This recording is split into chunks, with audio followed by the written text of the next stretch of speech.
delicious day here in the Let's Make Food from Food Kitchen, and today we're making the very best chocolate chip cookies with dark chocolate.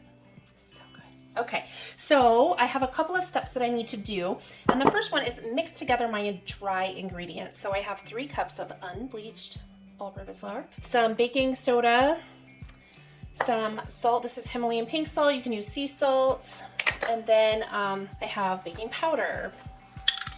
Okay, and I'm just gonna whisk that to combine it. I don't need to do anything too crazy with it.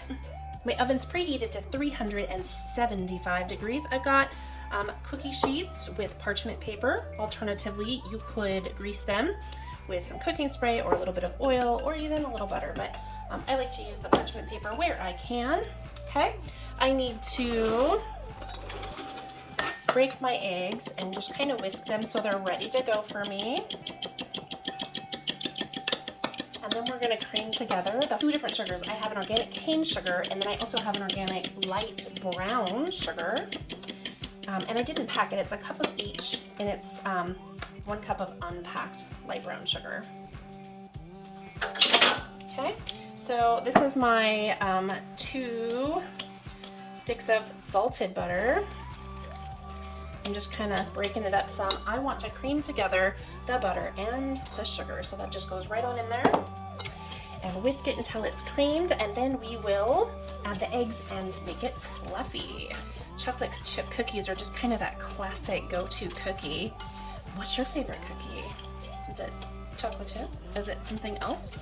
I am kind of partial to peanut butter cookies. I am gonna make those soon. But first, I'm gonna make some homemade peanut butter, and that's what I'm gonna make my peanut butter cookies with, is that homemade peanut butter. It's gonna be delicious. Okay, I'm gonna go ahead and add in my 2 eggs. And these are room temperature. The eggs are room temperature. The butter was not quite to a room temperature that I liked. So what I did is, while my oven was preheating, I just set the bowl on top of there and it helped melt it down. You don't want hot melted butter. You could melt it and then let it cool some if you need to go that route. Do you see how this is getting creamy now? That's what we're going for. We want it to be nice and creamy. Get rid of any lumps and chunks. Just a little elbow grease. Okay, so this is good. I want to add 1 tablespoon, and I'm using my rum vanilla extract. Once again, I have 3 different flavors. I have a vodka vanilla extract, a rum, and a bourbon, and I use them according to what I'm cooking with. Because the alcohol you use to make your vanilla extract will change the flavor. So I will put a link down below for the recipes on how to do your own vanilla extract. It's 2 ingredients, so easy, so easy. Set that aside and just whisk that in. And then, ooh, smelling that rum. Okay, and I'm going to add in my flour. I'm gonna do about half of it, stir some of it. And I'm probably gonna switch to a spoon or a spatula pretty soon. Otherwise, it's just gonna start sticking in the tines of my whisk as it gets thicker.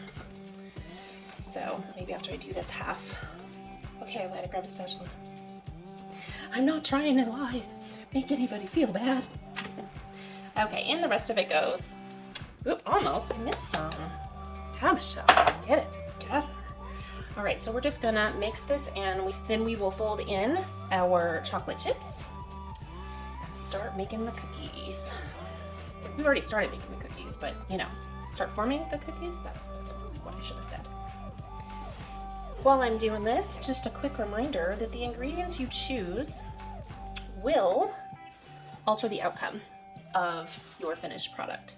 If you don't bring your butter to a softened state, or they won't cream together as well, and your eggs, if they're not room temperature, cools down the rest of your dough, which if you just warmed up your butter, why would you want to make it cold again? Also, it alters your baking time. If your dough is cooler when you go to bake your cookies, the inside won't be as done as the outside, and that's how you end up with uneven baked cookies, where the outside is overcooked and the inside might be done. So, my TED Talk. You know, I'm gonna stop calling them TED Talks. That's my Michelle Talk. My food talk? My food talk. That's Michelle's food talk.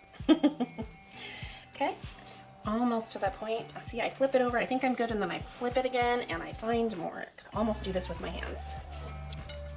Quality control. It really wasn't necessary. It's a good quality chocolate.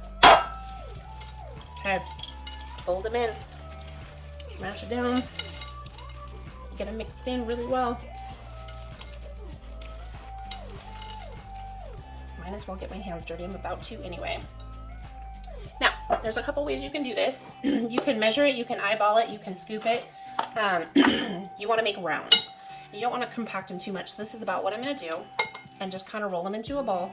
And I'm going to separate them because they will spread as they cook. So I'm just going to try and make sure it's rounded on the top, and then I just lightly press it together and space them out on my baking sheet.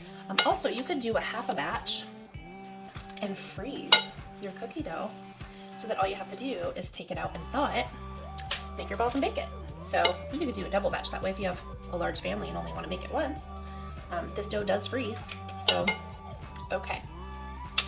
I'm gonna move this, show you I have my 2 baking sheets. So what I'm gonna do, I'm gonna do one tray at a time. I'm gonna stick this one in 8 to 10 minutes, pull it out, do this one, put them on a cooling rack, and when this pan, wait till the pan cools if you have to do it this way.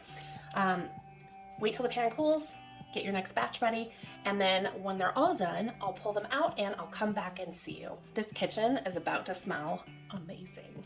Cookies are done. It smells amazing in here. These are still cooling, so I left them over here. Otherwise the chocolate's gonna get all kind of gooey on other stuff and they're just not ready. So this batch is ready. That was the first one that I baked. I wanted to pull one off and show it to you. This one's a little more golden, and let's just break it open. There we go. Look at that. Still a little warm, not hot. It's so pretty. I'm not sure I want to buy. Oh, who am I kidding? So good. No princess bites here. Delicious. And guess what? I'm gonna crumble these up. Not all of them. 1.5 cups worth. After they're completely cool, maybe tomorrow, I will crumble up 1.5 cups worth of these, and it will become the crust to my Irish cream chocolate pie. It's gonna be delicious. So stay tuned for that. That'll be my next video. I hope you've enjoyed this recipe. Tell me down below in the comments, did you make it? What did you think? How did they turn out? Or what's your favorite cookie? Tell me either one or both. I'm happy to hear it all. From my kitchen to yours, let's make food from food. That's one bowl.